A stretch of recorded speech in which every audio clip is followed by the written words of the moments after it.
Hello everyone, this is Doc Mitch again. So ngayon, ito ang tips ko sa inyo kung paano matanggal ang kabag o colic ni baby. Dahil nga, ang colic o kabag ay very common sa mga babies natin.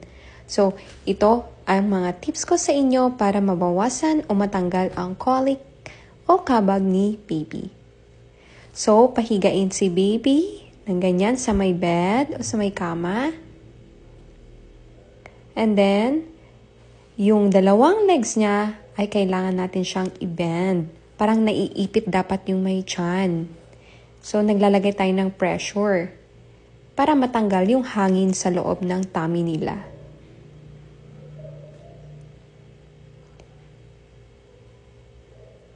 Ito kadalasan ginagawa ko mga 10 seconds.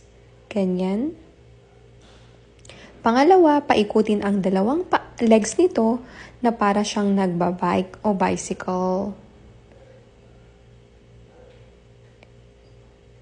Pangatlo, itaas ang dalawang legs niya. Pwedeng alternate ang gawin natin. Then, pang-apat, i-massage ang tiyan ni baby para mag-apply tayo ng pressure. Pero wag masyadong mga mommies ha. Dahan-dahan lamang.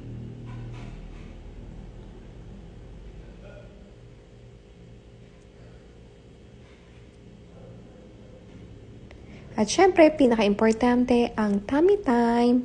Always yan, mommy. Since newborn si Calix, nagta-tummy time na siya para iwas colic o kabag. Very effective ito sa kanyang mga mommy. So, for sure, effective din ito sa inyong mga babies. Have a nice day!